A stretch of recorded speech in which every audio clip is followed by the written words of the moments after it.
Değerli aziz Müslümanlar, muhterem hazirun din kardeşler. Yüce Rabbimiz Kur'an-ı Kerim'in ayetlerine baktıysak, çok ayetlerde zulmün üzerine selaşıptı. Hadisi Kutsi'de getirir, Yüce Rabbimiz buyurdu, Ya ibadi inni harramtu zulme ala nefsi fela tazalemu. Böyle Allah zulmü dirmen halk ettim, öz nefsime haram ettim. Kimse kimseye zulmetmesin. Lakin en zulmün büyüğü, bu günlerin içinde Allah Azze ve Celle nedir? Diri ve la tahsebenne, sen zannetmeyesen. Allah'a gafilen, Allah haşahu gafildi ki bu zalimleri yerin üzerinde ne yapırlar? 1400 yıl evveli Efendimizin iki gözünün nuru olan Hazreti Hasan'ı öz arvadı mecusi bir arvattı. Yalanla İslam oluptu. Yezid'e varmak için Hazreti Hasan'ı ağzından zehirleyipti. Şehit ettiripti, öldürüptü. Hazreti Hüseyin de 120 binden fazla Risale mektup gedipti. Medine-i Münevvere'ye ey peygamberin evladı biz Irak'ın içinde bu hilafete karşı biz zulm içindeyiz. Bize zulmedirler. Enva aşkal zulüm. Onun için aziz Müslümanlar biz bu askeri başımız tehlikeye gider seleşme deme. Lakin bu hakaikti, bu haktı. Hazreti Hüseyin 1400 yıl evveli aynen bu hakikatları dedi. Kime? Yezid şialeme zulm edirdi. Yezid hilafet malı da geldi. Lakin farz olunuptu. İllahi ki biz bunu koyarak aleme hükmetsin. Özünde bir dünya fısıkı var, fucuru var. Kahırına yapırı. Bu fasıklığının, bu fazılığının üzerine emir de verir. Kaidine, İbn-i Ziyad'a. Onun yanında Zil Cavşan'a ne lavun? Valla biz dedik yok gidin getirin ben sözüne gidin getirin özünü. İmam Hüseyin bu mübarek günlerin içinde, bu Aşura günlerinde, Muharrem'in ayında çıkır Medine-i Münevvere'den gelir. Irak'ın içinde bu zulmü kaldırsın alemin üzerinden dini İslami mübin hatır için kimsenin başı aşağı olmasın. Özü ve Ali Beyti orada büyük bir faciaya Kerbela'nın içinde topraklarında canlarını feda eden verir. Mübarek bu cesadı şehit verir o toprakların içinde genç oruç ağız. Aşura günü bizim sünnetten bir ile mukabildi günahını siler.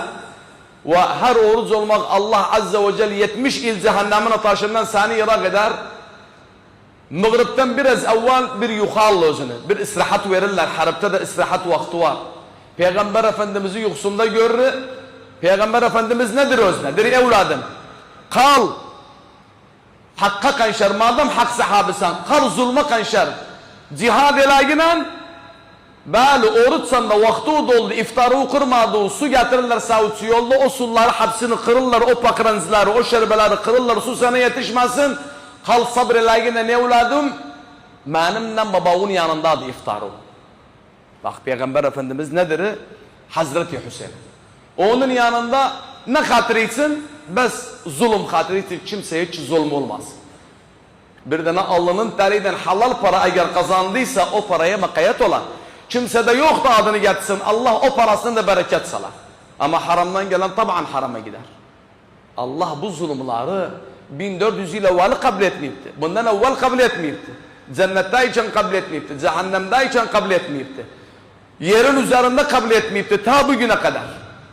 Onun için Seyyid-i Şuhada, gençlerin en seyyidi olan Hazreti Hamza'dan sonra ve tüm Müslümanlar, ta Müslümanlar şehit veripler baktıysa yıllar boyu İslamiyet, Emevilerin vakti, Abbasiler vakti, bizim ecdadımızın Osmanlı devletinin vakti binlerce kan tökülüp şehit verilipti.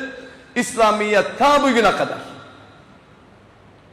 Her aileden olabilir, her evden bir şehit verilipti.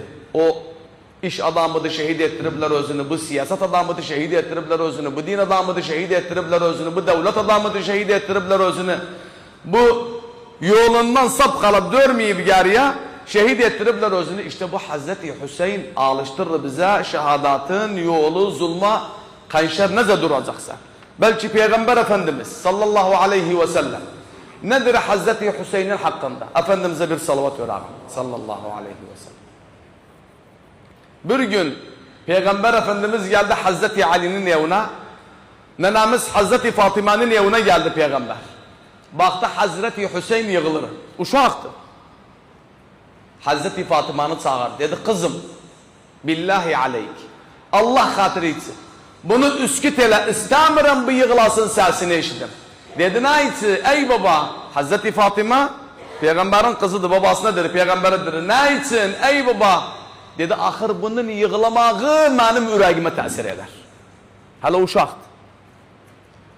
Cuma namazında Peygamber Efendimiz sallallahu aleyhi ve sellem minberinde hutbe verir Medine-i Münevver'da Hazreti Hasan'dan Hazreti Hüseyin ki aziye her birisi birer aziye girip çişlerine aziye giribler.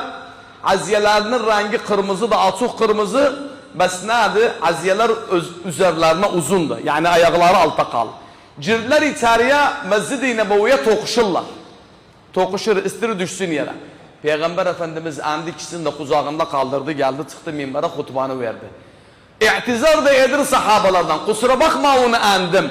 Hazreti Hasan'dan Hazreti Hüseyin için kucağıma kaldırdım bir de hutbanı kemmilledim.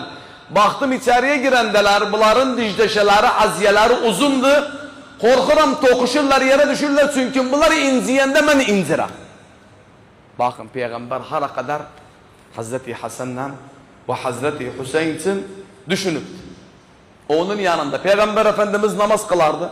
Sahabalar dedi bir gün namaz kılardı Peygamber. Hazreti Hüseyin Peygamber Efendimiz başını eğende yere secdeye gidende Hazreti Hüseyin özünü attı Peygamberin boynuna min. Han uşaklar ve askeri babanın avnenanın bakasan boynuna minni secdede başını kaldırır anını kalkır oziden. Sahabalar dediler bize vay ya Peygamber'e namazın içinde Cibril indi yoksa kubil av ruhu çıktı. Çünkü secdeni çok uzattı başını kaldırmırı.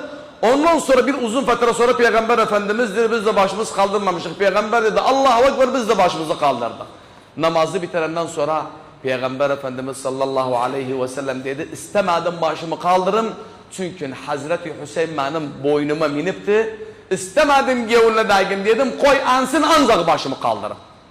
Bakın oraya kadar Hazreti Hüseyin için ve Hazreti Hasan için Peygamber Efendimiz ne kadar bunları severmiş ve ne kadar bizim ehli sünnenin yanında ne kadar bu adını ki insanlar 1400 yılda geçipti sanki o gün bizim gözümüzün o gündedir. Onun üzerine Peygamber Efendimiz nedir sallallahu aleyhi ve sellem? Diri El-Hüseynu minni ve ana minel Hüseyin. Hüseyin bendendi, ben de Hüseyin'den. Hazreti Hasan'a nedir? Diri bu oğlum, bu evladım seyyiddi. Bir hadistedir. Her kim isterse ehli cennetin yüzüne baksın, Hazreti Hasan'dan Hazreti Hüseyin'e baksın. Onun üzerine Peygamber Efendimiz'dir. Bunlar benim torunlarımdılar, evladlarımdılar, kızımın uşaklarıdılar, ammim oğlunun oğludular. Bunlar cennetin seyyid gençleridir. En ögde gelen birinci genç cennetin içinde. Öbür dünyada kimdi? Hazreti Hasan'dan Hazreti Hüseyin. Sultan Abdülhamid Allah gani rahmet eylesin ve Sultan Abdülmecid geldiler Kerbela'dan Necaf'ı ziyaret ettiler. Hazreti Ali'den Hazreti Hüseyin'e. Medine-i Münevveran'ı bitirenden sonra Hac menasikini Medine'ni her mahal Ali Beyti Tayyib'ini çok severdi Osmanlı Devleti. Sultan Abdülhamid bir ferman yazdı. İstirem ziyaret edim. Her anı Kerbela'dan Necaf'ı. Yetişmekten Kerbela'dan Necaf'a Sultan Abdülhamid Allah gani rahmet eylesin. Ayakkabısını soydu. Yeki bir sultandı. Ayakkabısını soydu. Ayaklarının o torpaklarda yerde dedi. Çünkü bu torpaklarda bir Hazreti Ali'den Hazreti Hüseyin gömülüp bir de bu torpaklara Peygamber Efendimizin evladı ve çurakanı, damatı ve Peygamber Efendimizin ammisi oğlu ve Hazreti Hüseyin'in ayağı daigip şehitlerin Ali Beyti Nübuvvanın ayağı daigip bu topraklara nasıl olman bunlar ayakkabından bas. Sultan Muhammed Fatih İstanbul'u fethedende Ayasofya'nın içine girende Kaşanın büyükleri başına gidin. Dedi başı kaldır, nişi başı vaksen. Dedi merhamet ey sultan bize rahmele. Dedi Osmanlı devleti hüküm sürerken olmaz hiçbir kimse. Ne Yahudu, ne kafir, ne İslam, ne gayri İslam başını andırsın. Ancak Osmanlı devleti var alamin başı hapsi asmanda kalır. Bunlar bu tühür hüküm ettiler ve bu tühür şehadatlarını verdiler. Ve bunların sirelerini okusa kitaplar yazıp, kalemler yazıp la yuad ve la yuhsa. Yüce Rabbim bize şehadatı versin. Allah cümlemize şehitlik kısmet etsin. Eğer Allah bizi şehitlik kısmet etmediyse Allah bizi şehitlerden cem'u haşretti. Peygamber Efendimiz'den, Ali Beyti Tahirinle, sahabe-i kiramla, Hazreti Hasan'la ve Hazreti Hüseyin'le Allah cümlemizi haşretsin ve onların şefaatine bizi mazhar etsin. Ekulu kavli hâzâ ve estağfirullahal azîm festağfiruhu innehu huve't tevvâbur rahîm.